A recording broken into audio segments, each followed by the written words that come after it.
Tune in for the audio, or you can even watch back. Giving players all the props, or put them on blast. We don't give no hot takes, only talk facts. We're giving all our devotion, riding high on this wave of emotion. Going all out, yeah, cause this is our time. No, ain't no stopping us till we reach the finish line. All in, we came here to win. We're gonna give everything. S-I-C-K on the run. S-I-C-K, sick. On fire, we're ready to fight. We'll bring the house down tonight. S-I-C-K on the run. S-I-C-K, sick. Play it on the car ride, play it when you lounge. X and O, you know that we can hold it down. Shout out to my man Sammy, got it off the ground. And to all the listeners tuned in right now, got debates, analysis, and speculation. This is sports talk for the new generation. You know where to find us, got a reputation. Sick podcast, your #1 sports destination. We're giving all our devotion, riding high on this wave of emotion. Going all out, yeah, cause this is our time. No, ain't no stopping us till we reach the finish line. All in, we came here to win. We're gonna give everything. S-I-C-K on the run. S-I-C-K, sick. On fire, we're ready to fight. We'll bring the house down tonight. S-I-C-K on the run. S-I-C-K, sick.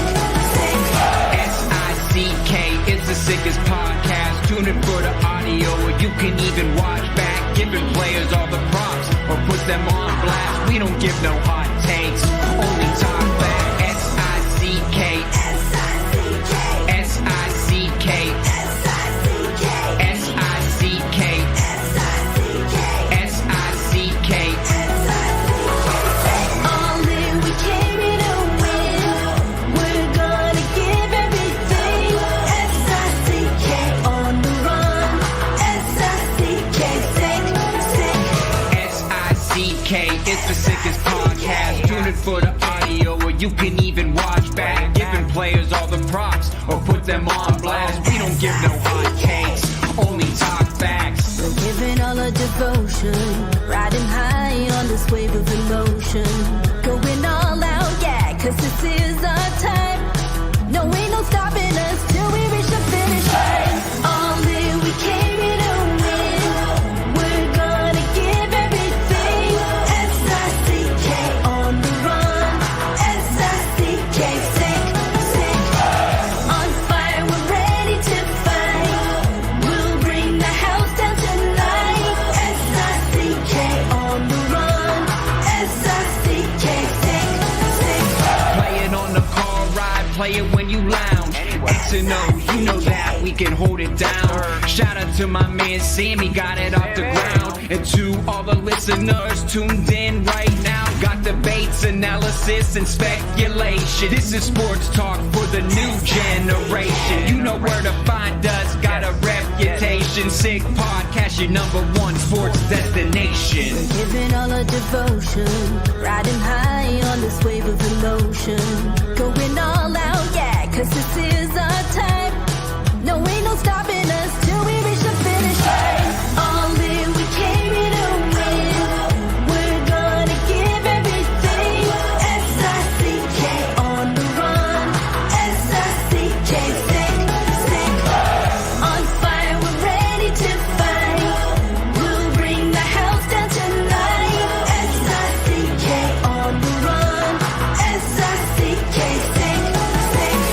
S-I-C-K is the sickest podcast. Tune in for the audio, or you can even watch back. Giving players all the props, or put them on blast. We don't give no hot takes, only talk back. S-I-C-K, S-I-C-K, S-I-C-K, S-I-C-K, S-I-C-K, S-I-C-K.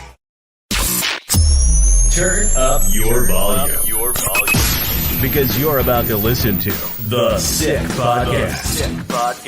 With Tony Marinaro. 55 seconds left in the penalty, a minute and 27 seconds left in regulation time. Boston 4, Montreal 3. Lafleur coming out rather gingerly on the right side.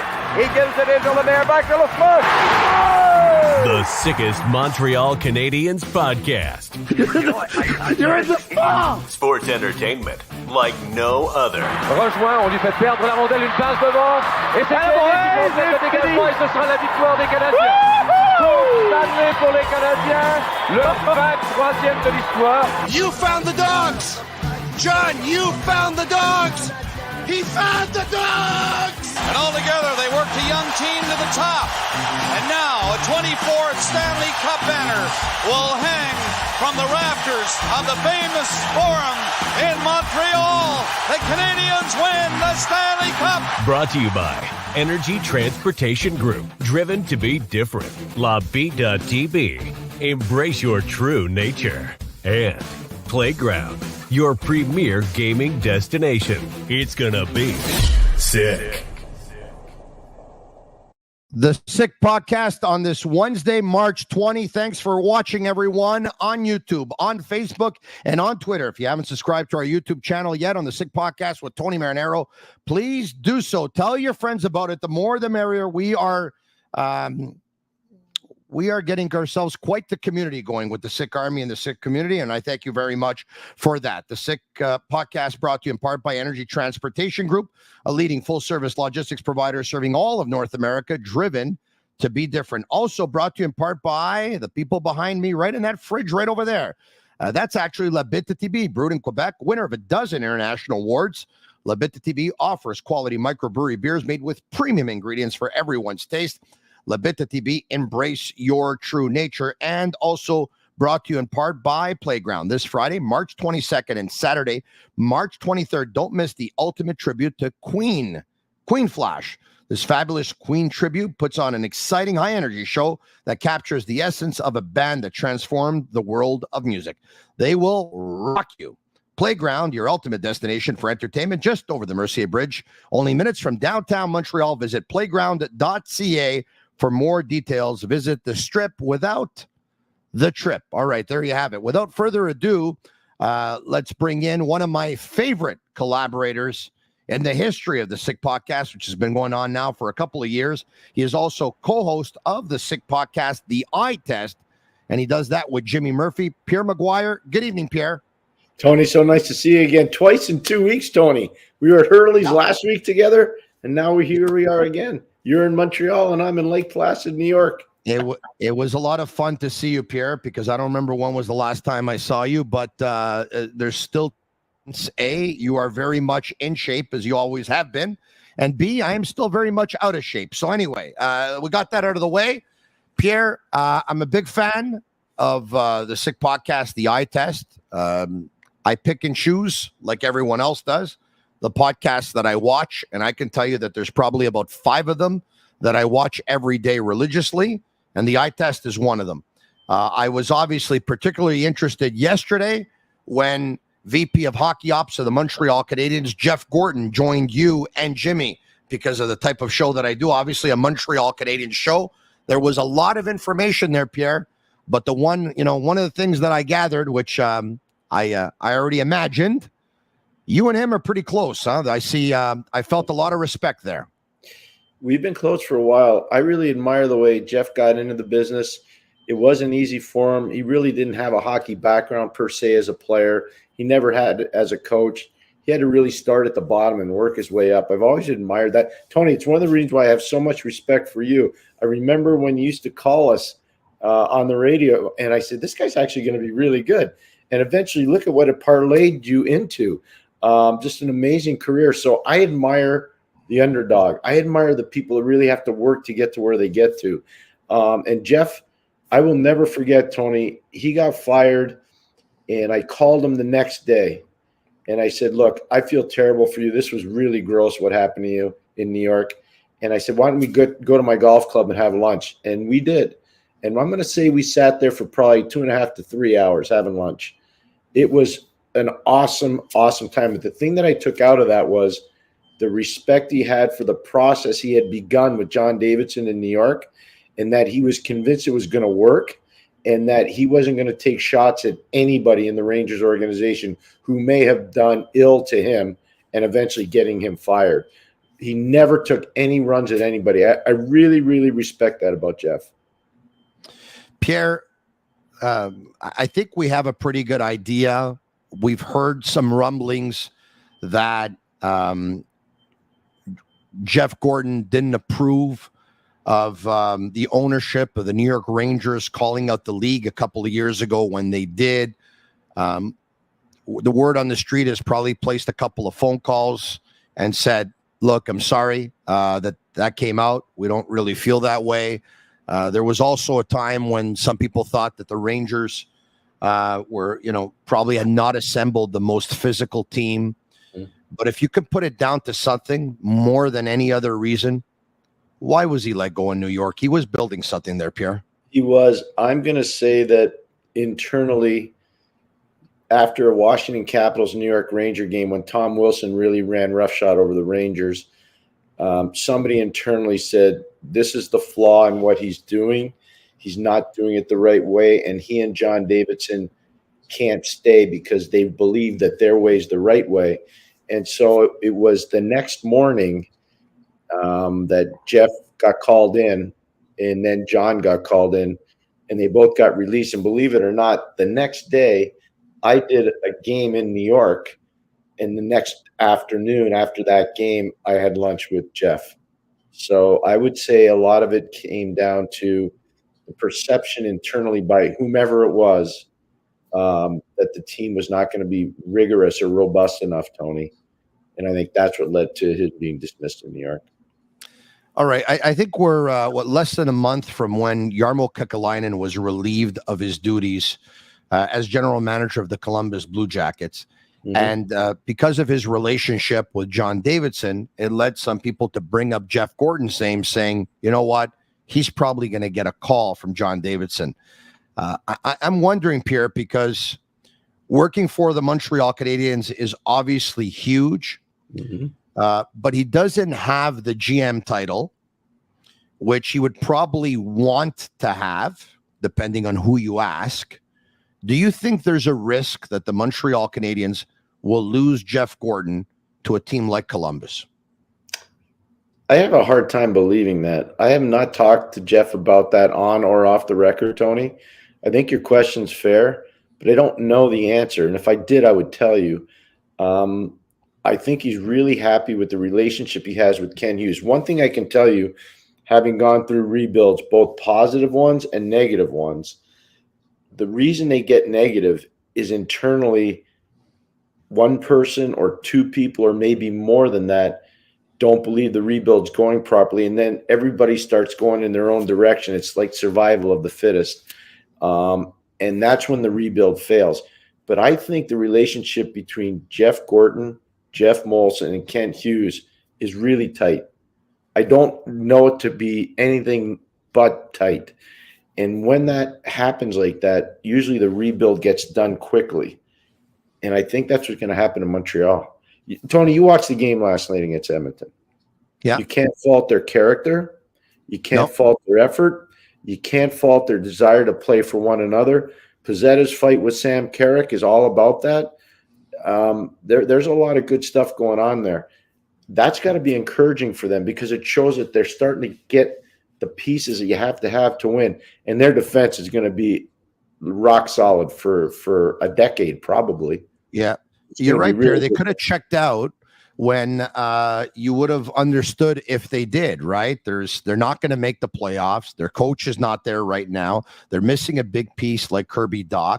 They're going up against a very good team in the Edmonton Oilers in Edmonton. They're down a couple of goals. I could have got away from them, but they chose not to make it happen so that they can take that step in that right direction for that culture that they're trying to build. You know, Pierre, I want to get back to Jeff Gorton for a second.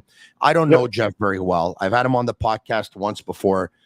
He seems like a salt of the earth kind of guy. I have no inside information on what I'm going to tell you. It's just my way of reading the room from afar. For those who think that Jeff Gorton will end up in Columbus, I mean, if he does, I mean, it wouldn't surprise me, but I wouldn't bet on it. And I wouldn't bet on it because he and Kent Hughes, they set out to accomplish something, and they haven't done it yet. And until they give it their best shot, and see if they're able to pull it off, I don't see him leaving for something where there's unfinished business here. I would agree. Once I would again. agree. No, Yeah. this is how I view it too. And I didn't include Marty when I talked about Jeff Molson and Jeff Gorton and Ken Hughes, but Marty's a big part of that too. They all came together. Kent, speaks eloquently about Marty, but I can tell you, Jeff Gorton speaks as eloquently or more eloquently than Kent does about Marty St. Louis. So again, they're all singing from the same songbook. And when you do that, it speeds everything up. And when there's harmony in the workplace, when you're going through tough times, it makes everything a little bit easier to digest. It really does. Pierre, when Marc Bergevin was hired as GM of the Montreal Canadiens, if memory serves me well, the press conference took place on the 2nd of May, 2012, but I could be off by a couple of days. You were interviewed for that job. More than once. And I've always wanted to ask you something, and now I think is the perfect time to ask it. Mm-hmm. When Jeff Molson relieved Pierre Gauthier of his duties, and he met with the media, I remember the press conference like it was yesterday, and he talked about the things that he would be looking for in their next general manager. And he talked about hiring someone who would be able to win consistency in the long term, but be able to turn it around in the short term. And by his wording, it didn't sound like he encouraged a rebuild at the time. When you had your interview, were you told, Pierre, what's your plan? What do you think you'll do with this team? But a rebuild is out of the question? Or was a rebuild on the table? Was Jeff Molson able to be convinced of a rebuild at the time? Because based on his press conference before hiring the GM, it didn't sound like he wanted to go that route, Pierre. No, it wasn't a rebuild, though. It was a retool. There were certain things that had to be done. Jeff was really amenable to the planning. I can tell you the people I had, I think, 3 or 4 interviews, if I remember correctly. A couple of them were on the phone. Some were face-to-face. The last one was at the airport Marriott Hotel in a boardroom. In the room was Kevin Gilmore, Michael Andlauer, Jeff Molson, and Serge Savard. That was the last. I think that was the third or the fourth one. And basically put your cards on the table. And we talked about, players that I thought were going to be important parts of the team, players that I thought weren't going to be part of the team going forward, and how we were going to manage cap issues going forward, and the type of style we wanted to play, the types of coaches we wanted to try to hire and approach, the type of minor league system we wanted to run. So it was an all-encompassing last interview. And one of the things I told them was, we have to get back to playing an aggressive form of attack-oriented offensive hockey. In order to do that, we have to trade for players that can play that way and draft players that are going to play that way. I talked about the importance of development, and one of the biggest things I thought at the time were not enough players in the NHL. Now we're going back to 2011, 2012. Not enough players that were playing in the NHL were getting better as players in the NHL. They were good players, but they weren't getting better. We needed to find a way to make players better during the course of an NHL season. So I had a plan for that, and I don't want to get long-winded on it, but I explained that to them as well. I thought it went really well. About 2 days later, I think, I was in Toronto to do a game with Gordon Miller. I was at the Westin Hotel. I got a call probably around 8:30, and Jeff said, "You're the runner-up, and we're going to announce the general manager tomorrow. But I wanted you to know you were the runner-up." And I said, "Thank you. I appreciate it. I really enjoyed the process." And I talked to, I think, everybody else on the committee at some point, whether it was Serge or Kevin Gilmore or Mr. Andlauer, and for sure Jeff Molson. They were first class. Everybody that was involved in that process, I had no complaints. I had zero complaint about anything that went on.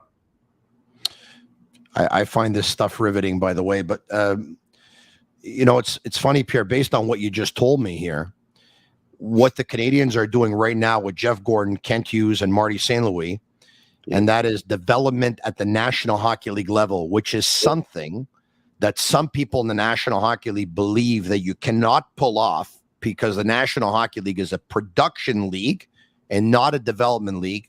I think the Canadiens have actually shown that they can pull it off. If you take a look at the development with Suzuki, if you take a look at the development with Slafkovsky, with Goalie, and others, you were onto that 12 years ago. Yeah, I thought in order to survive in the cap world, you had to have younger players that weren't making max contracts. And so you had to hasten the development, get them out of junior maybe a little earlier, get them out of the American Hockey League a little earlier, get them out of Europe a little earlier. And the only way you could do that and sell it and make it work was maybe because coaches don't count on the cap, development people don't count on the cap, strength and conditioning guys don't count on the cap, to bring in maybe one or two extra people on your staff and help them build those players. And, Tony, I don't want to get too much into it because I'm really happy with where my life has gone and everything else. Got it. I would have loved that job. The last place I worked in the NHL and management was in Ottawa. I wanted to implement those ideologies in Ottawa. I wasn't allowed to after being told I was going to be allowed to. So, I move on, but I do see more teams spending time trying to do that, Tony.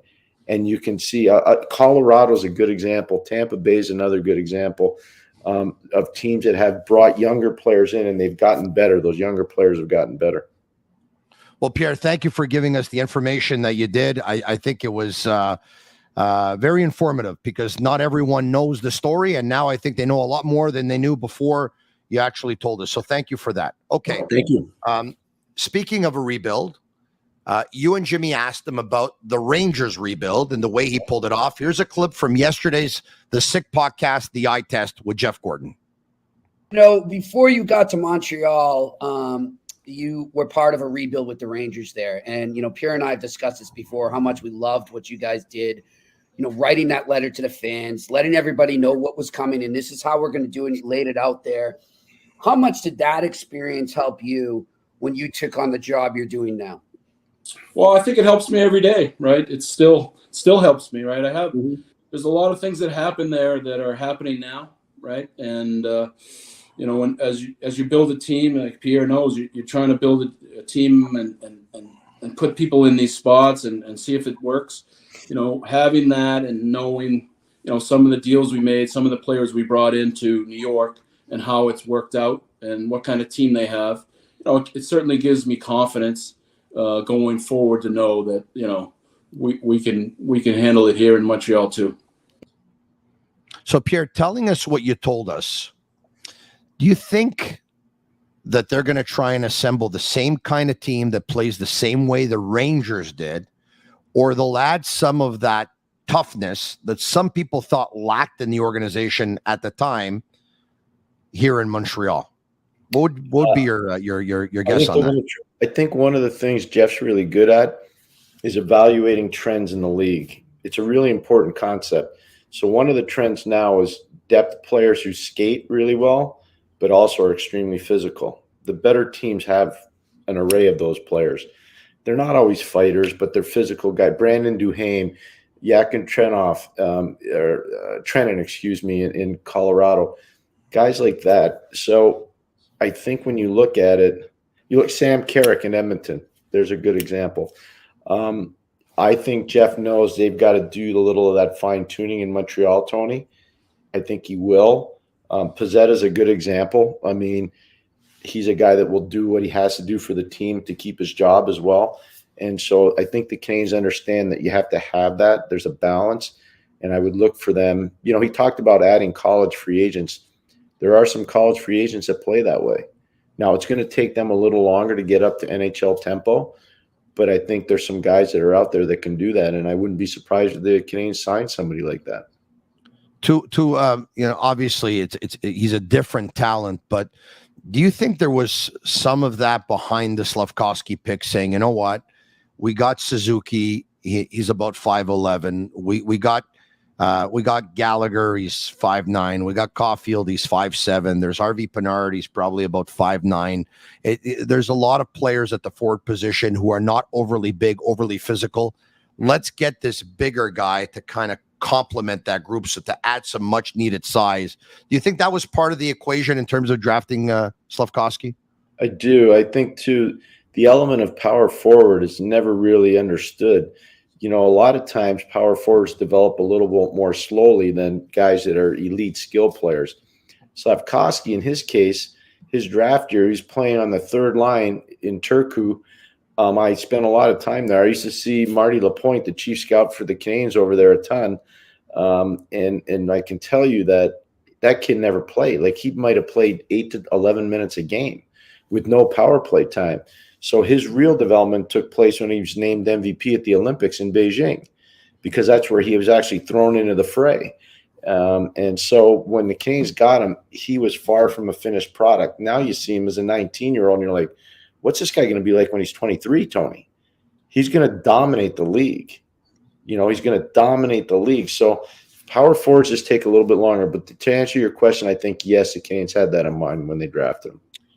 Pierre, the toughest part, I would imagine, for a general manager is to assemble a top 6, to assemble a top 3 on defense, to make sure you have that number 1 goaltender. But yet, the third and fourth line players become very essential in a team's success if you want to win the Stanley Cup one day.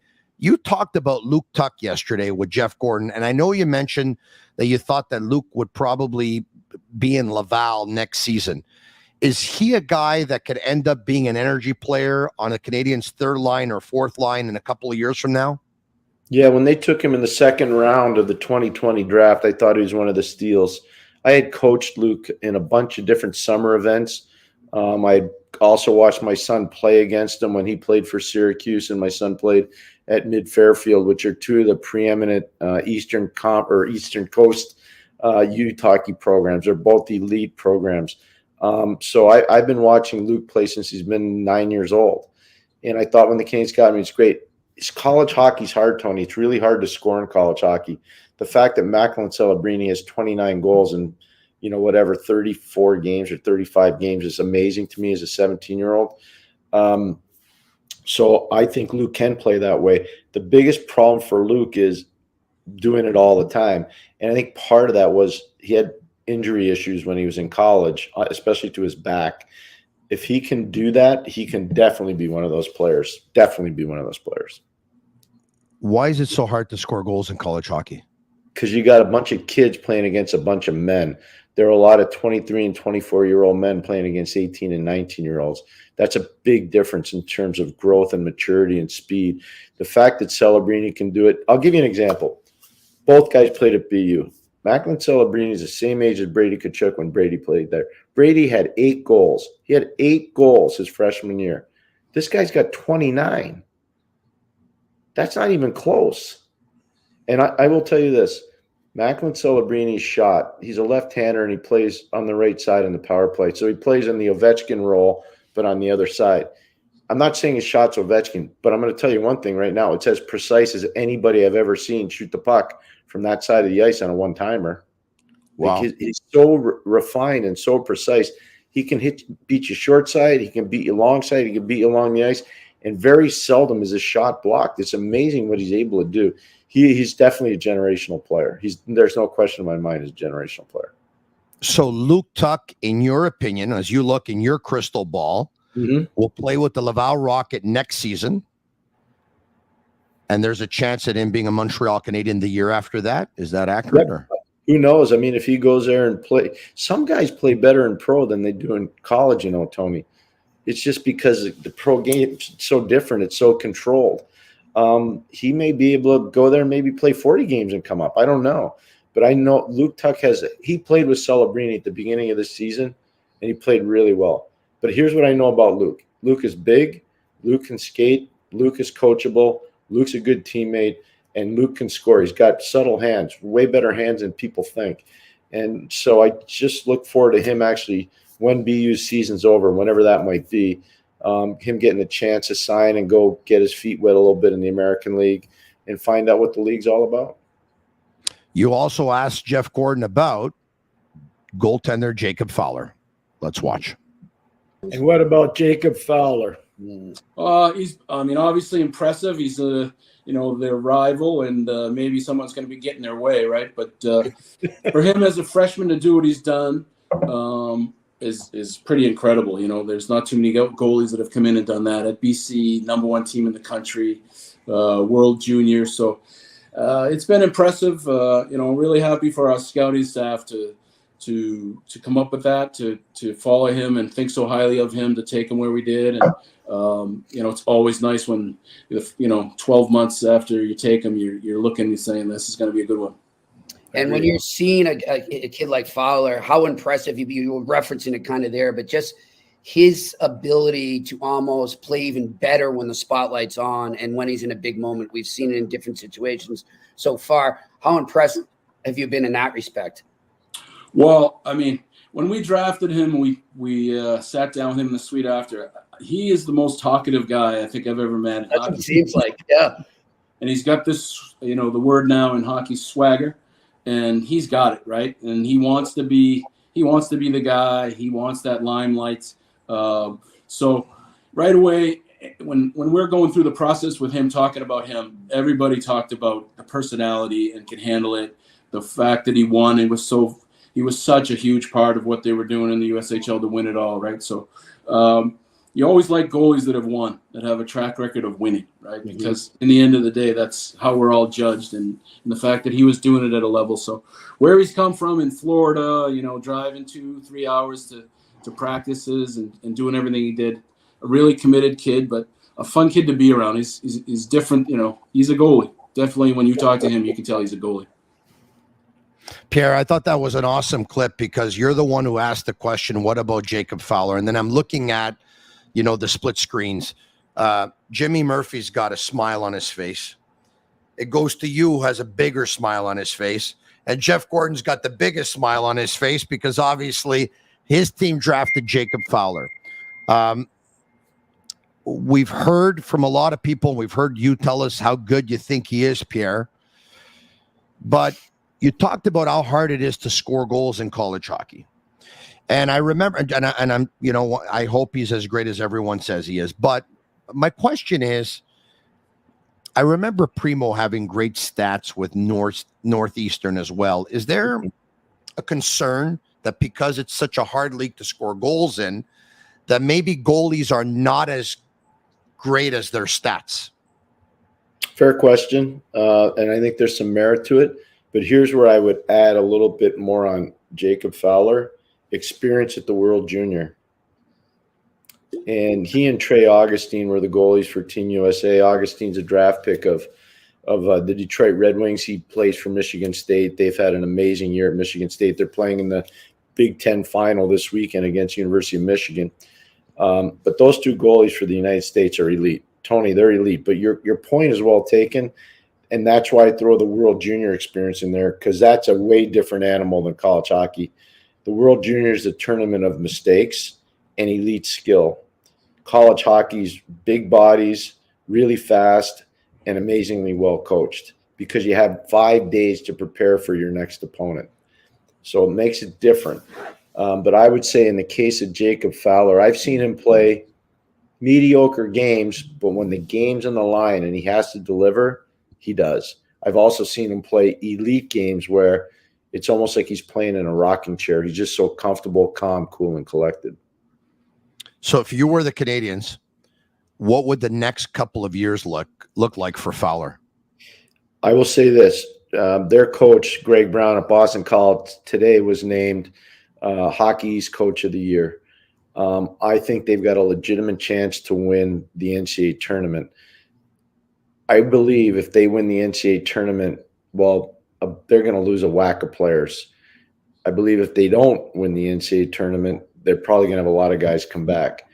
So I would be reading off of it. If they won, I might try to get Fowler out now and give him 1 full year of the ball in the American League.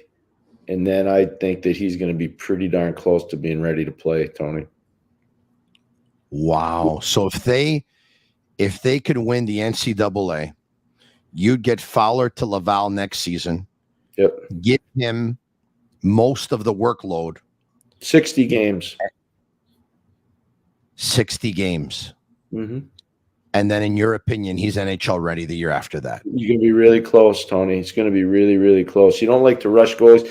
And what I do, again, you probably have it in front of you. I study these things on contract lengths. I think Montembeault after this year has 2 years left, if I'm not mistaken, maybe 3.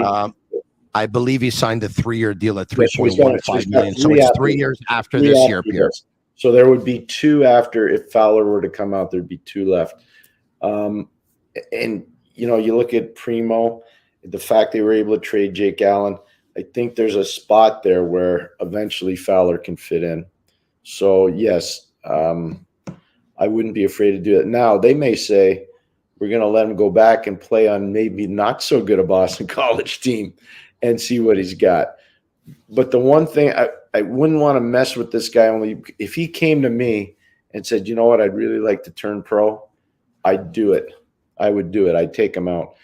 The reason why I think what happened between Cutter Gauthier and Philadelphia is Cutter Gauthier said, I want to come out. And Philadelphia said, well, we don't think you're ready to come out. And that's where I think he said, really, you don't respect me enough, or you don't respect me? And that's where I think there's a fallout there. And I don't think you want to have that with an elite prospect like Fowler. So Jacob Fowler, highest ceiling.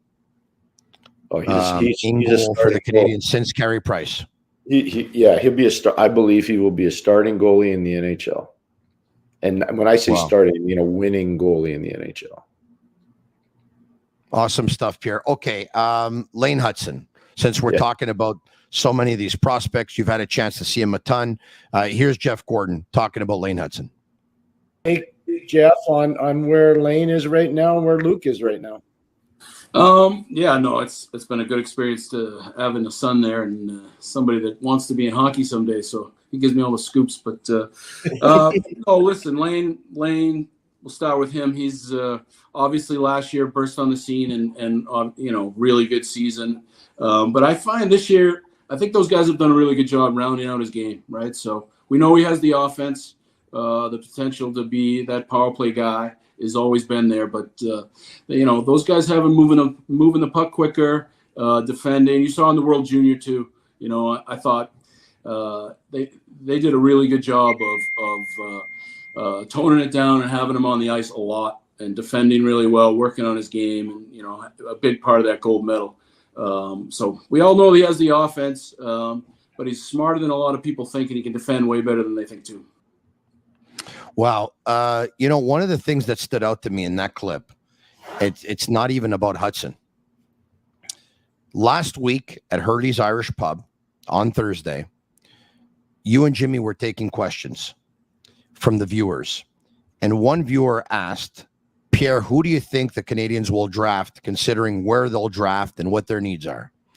And without any hesitation, you said Cole Yzerman. And then you said, is going to be you.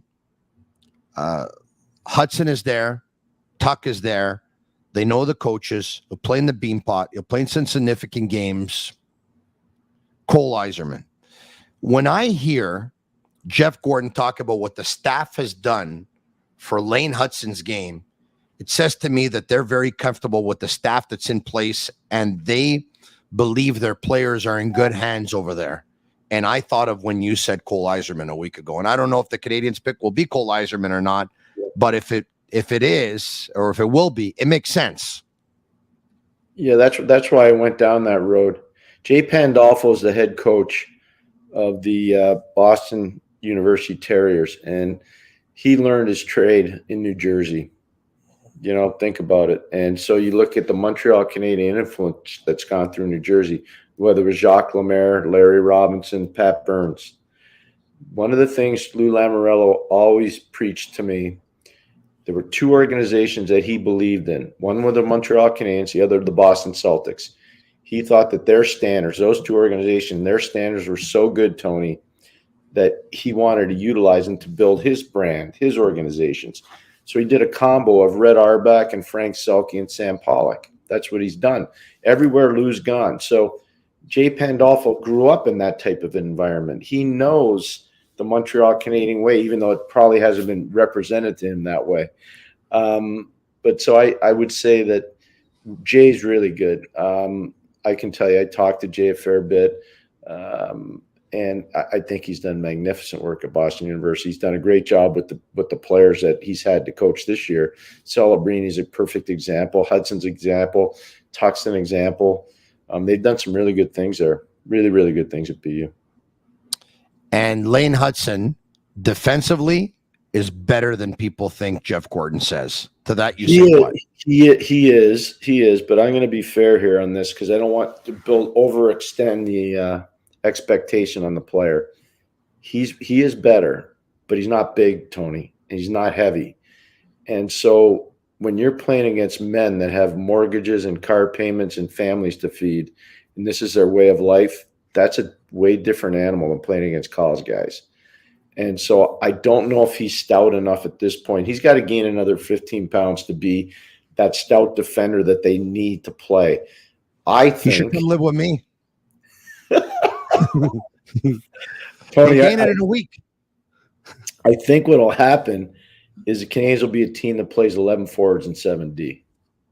I really do. And I think that he'll be that power play specialist. He'll be the guy late in the game if you're down a goal, late in the period if you're down by 2 goals. He's on the ice pushing the pace from the back end.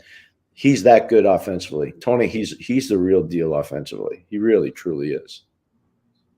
As someone who's coached in the National Hockey League and been a GM and worked in the National Hockey League at every level, when you hear former defensemen say, "Oh, don't talk to me about 7D. I hated it."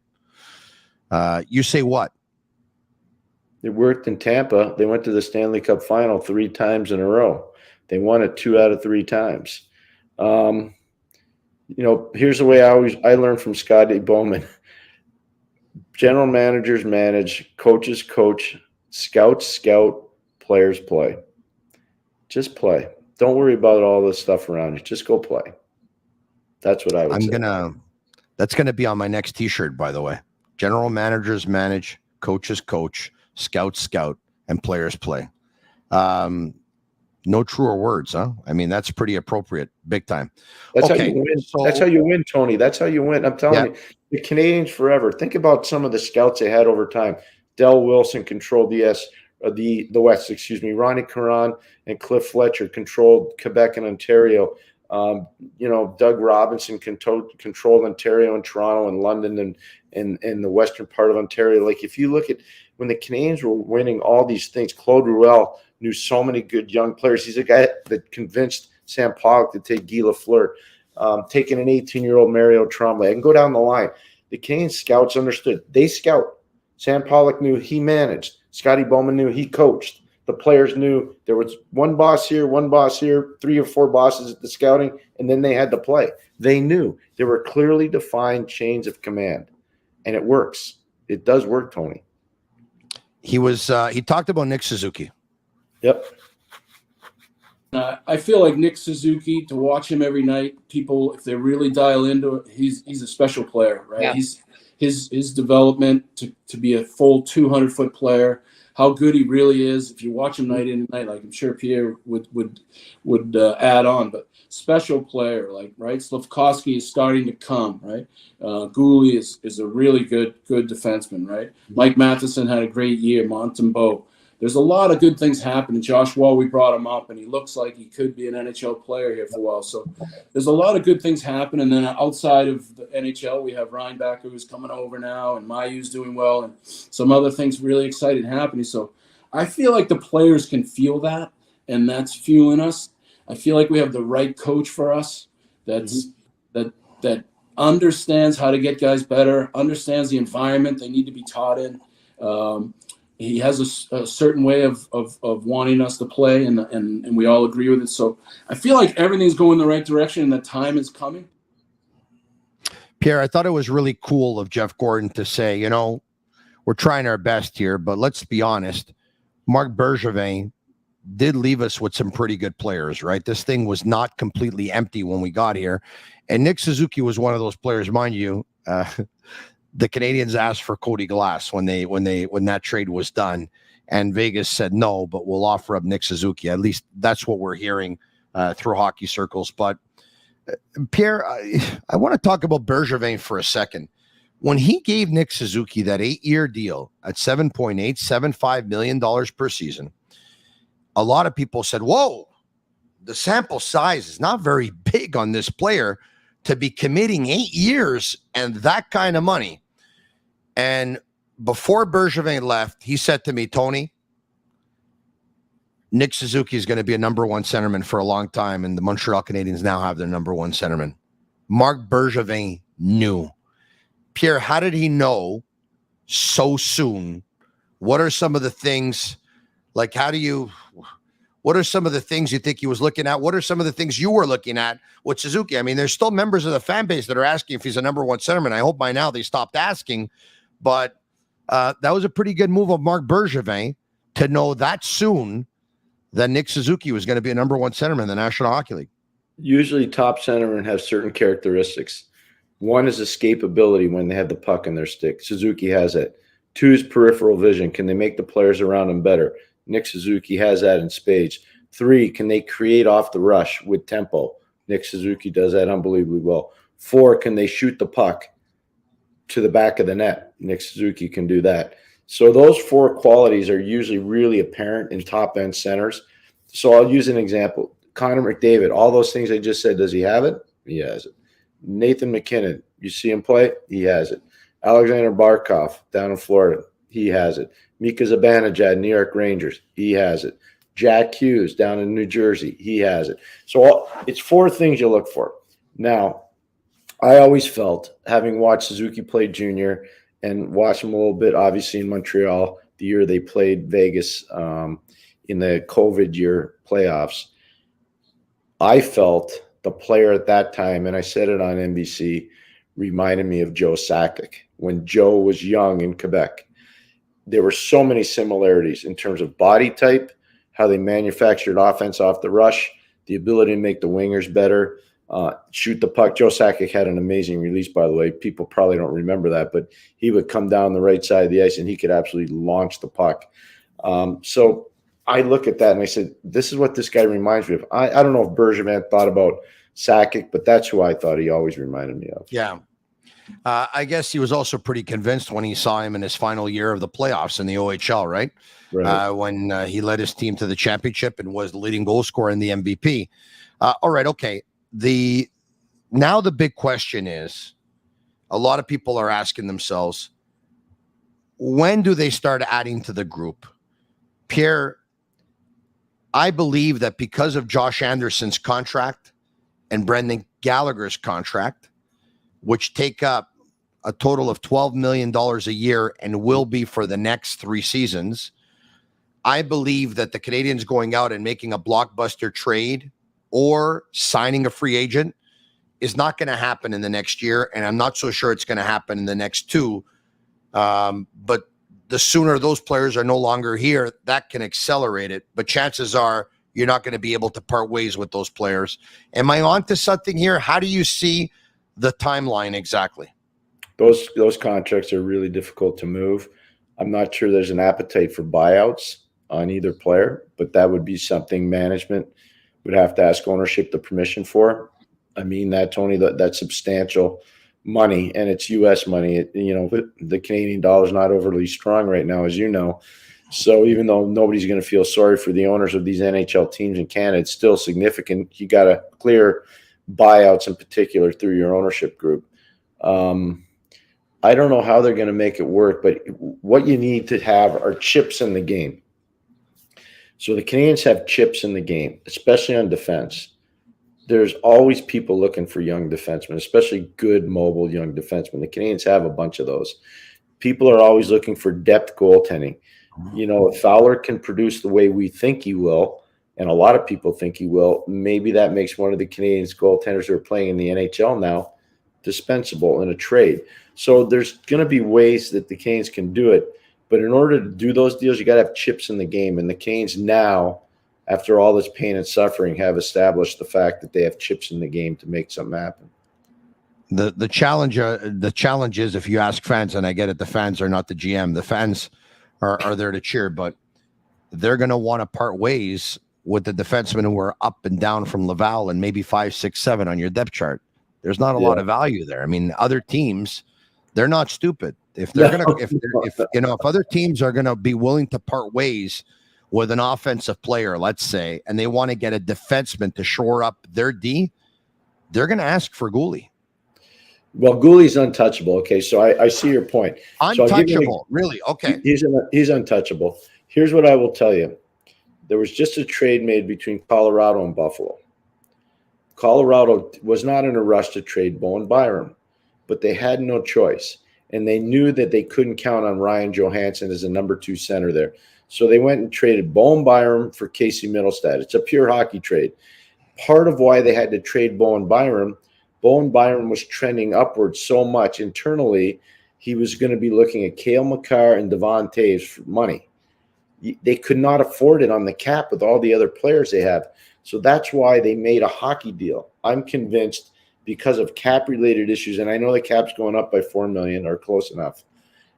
You're going to be able to make deals because of cap instance, just like what Colorado and Buffalo did. And I don't know if that deal gets enough exposure, but that's right. Colorado knew how good Bowen Byram was. They knew, but they had no choice. They want to win the cup. You know, they want to win the cup, and so they knew they needed to stabilize the second center position, and so they also knew they had enough depth on defense that they could do it, and that's why they went and did what they did. How good a second line centerman do you think Middlestad is? In that situation, he's probably really good, because one of the guys they have there that's going to really help him is Valeri Nichushkin. He's a really good player, Tony. And, you know, I know he's had his trials and tribulations away from the ice, but I will tell you right now, those two guys look really good together. And then you look at, you know, guys like Miles Wood and Ross Colton and Brandon Duhaime and Yakov Trenin. This is that's going to be a really hard team to play against in the playoffs. Really hard. Pierre, I've heard you talk about the Colorado Avalanche on more than one occasion lately and with a lot of admiration. You've never told me this, but I get the feeling that you think that Colorado is the Stanley Cup favorite right now. Am I wrong? I wish they had done something more in goal. I do. Georgiev has to prove that he can win in the playoffs. He has yet to do that. And I don't know if Pavel Francouz is coming back or not, but if he comes back, then I say they're okay. If he doesn't, I'm worried about their goaltending. Everywhere else, I think they can compete with any team in the league in a 7-game series. Yeah. You no longer need the best goaltender to win the Stanley Cup, though. You just need the goalie to get hot. Or stay healthy. Yeah. You know, I think if they ever had an injury to Georgiev and Francouz couldn't play, I don't think they could win. Got it. All right. Okay. So on that note, let's talk about adding veterans to this group. Jeff Gorton talked about it yesterday. You kind of know when you can start to you build your young foundation, but when do you know that you can start to add in really high-end veteran talent to what you're building? Or is it just everything's unique and there's really no blueprint for that? Well, I think the team tells you, right? Like by the way we're playing, you know, I think you know, Kent and I spent a lot of time and Marty talking about when's the right time to go that way. To maybe it's free agency, maybe it's a huge trade. I think you're always looking for something to add. We're always looking to be better. We're always looking for a trade that would be really helpful to move this thing along. So I don't know. I do think every place is unique. You know, I feel like in New York, the Breadman, he was a free agent. He did want to come to New York, right? He had history with JD. There was a lot there going in our direction, right? And you get a player that gets 90, 100 points, right? Kind of helps your lineup move it forward, right? So, yeah. So, you know, those are the things you have to decide. And listen, it's not 100% unanimous. We got to get the Breadman. It was like, hey, are we ready for this? We had a lot of conversations about that, you know? And so I think that's where we'll be this summer, try to figure out, you know, who's there, who's out there to add. Those are the kind of things. But, yeah, you're always looking, you know, we're very mindful how hard it is to find skill, right? Yep. And so we'll be looking for that. Are you closer to that point than maybe you thought you would be at this point? Are you starting to feel it sort of arrive? Well, I mean, listen, I think I'd be I'd be naive to say when we got here there wasn't more here than I thought, right? So a lot of the guys that are pretty successful, like Cole Caulfield, we didn't draft Cole Caulfield, right? Like Mark Bergevin did, right? There's a lot left here for us. So I would be like, I think I'd be selfish and ignorant to think that it's all us, right? So there's some things here that were left, and we're trying to, get the most out of the guys who are here that are going to be really good players, and then we're trying to add to it. That's what we're doing. But are we I don't know.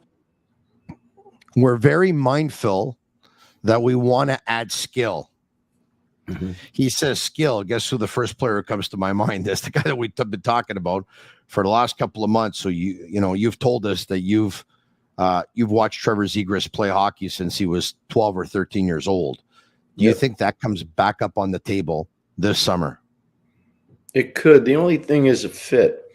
And I'll tell you what I mean by a fit. Zegras and Caulfield play together at the National Team Development Program. I think they're pretty good chums. But if you look at Anaheim right now, their organizational fit is not really good with Montreal in terms of what Montreal's strength is and what Anaheim. And I'm talking about depth with young defense. So the depth of Anaheim's young defense is really good. And I can tell you right now, they're trying to sign Ian Moore, who's a junior captain at Harvard University.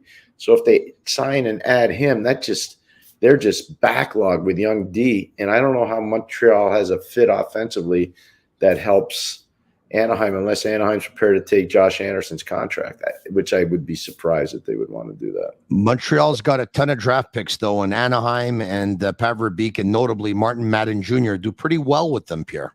Oh, no, hey, listen, Martin Madden Jr. has done a tremendous job. He's one of those names. Good on you, Tony, knowing it.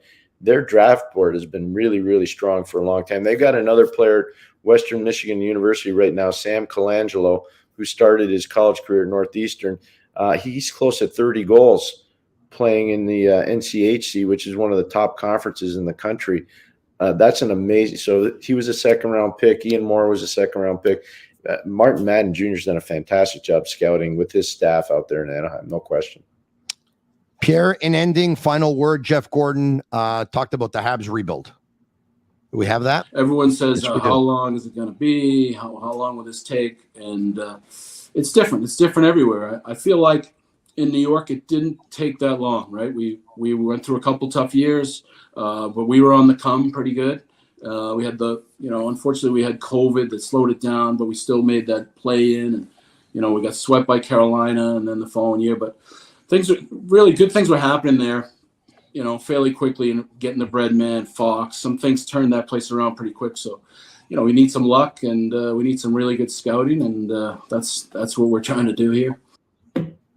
Is the next step, Pierre, an obvious one, or they don't have to take the next step this summer? I mean, those who want the rebuild, there's a lot of people who want it to be overly accelerated, and there's quite a few people in this province who don't want the rebuild at all. We're saying enough of this. It's 3 years. They don't make the playoffs. Let's go trade somebody. Let's go turn this around. They got to make the playoffs next year. It's a good thing he doesn't understand everything in French, Pierre, else he would lose his mind, because there's certain members of the media who are saying enough of this rebuild stuff. We can't do this anymore. But I think they're talking more for themselves than they are talking for. So do they have to do something this summer? Is a baby step going to be good enough? And if so, what can that baby step be? I think they need to add offense. I really think they need that offense. I think part of the offense that will be added will be power play presence led by Lane Hutson on the back end. I think that will help energize the power play. So that's positive. But could they use another scoring forward or two? The answer is yes, they could. Tony, just to build off your point about the media, it's a pretty good story. Scotty Bowman once told me I was concerned when we were talking about trading Mark Recchi and Paul Coffey to Philadelphia. And I said, Scotty, what are the media going to write? And he said to me, Pierre, this is a story I learned from Sam Pollock a long time ago. So I listened. As soon as he said Sam Pollock, I was listening. He says, you don't need them when you're winning, and they can't help you when you're losing. So don't worry about them. It's pretty good advice. Wow. Pretty good advice, right? Yeah. You don't need them when you're winning, and they can't help you when you're losing. Pretty good. No better way to end the show than words of wisdom like that, Pierre. I don't have to tell you how informative the last hour was with you. It always is every time we speak. And for me, it's a real privilege, Pierre. Thank you very much. I would always do your show. I'm really grateful for you having me on, Tony. Thanks a lot. Thank you very much. People, you have to watch the Sick Podcast, The Eye Test, with Jimmy Murphy and Pierre McGuire. Yesterday's show with Jeff Gorton, I think within a couple of hours is probably going to hit, or maybe even, by tomorrow, we'll hit over 10,000 views on YouTube alone. We played some of the clips, but there's a lot more Montreal Canadiens talk, and you really get to have a better understanding of who Jeff Gorton is in that conversation. So subscribe to that channel, follow them. Once again, it's absolutely free. Special thanks to Energy Transportation Group. Special thanks to Labita TV. Special thanks to Playground. Special thanks to all of you watching on YouTube, on Facebook, and on Twitter. Thank you to everyone who's going to be listening over the next couple of days. Subscribe to our YouTube channel if you haven't already. If you like the show, like it, share it with your friends. Comment SICK, S-I-C-K, S-I-C-K, S-I-C-K. And leave us a 5-star review on Apple. It really is our way of feeling the love. Unfortunately, we will not be on tomorrow night because the Canadiens have a late start in Vancouver, but we'll be back. Same time, same place on Friday. The Sick Podcast. For Agnello, Sammy, and Juliana at Master Control, they're Cavallaro. Special thanks to Pierre McGuire for coming on. I'm Marinaro. And that's a wrap. Hope you don't miss us too much until next time. Follow the Sick Podcast with Tony Marinaro on YouTube, Instagram, Facebook, Google Play, and Apple Podcasts. The Sick Podcast is brought to you by Energy Transportation Group, driven to be different. La Vida TV, embrace your true nature. And Playground, your premier gaming destination.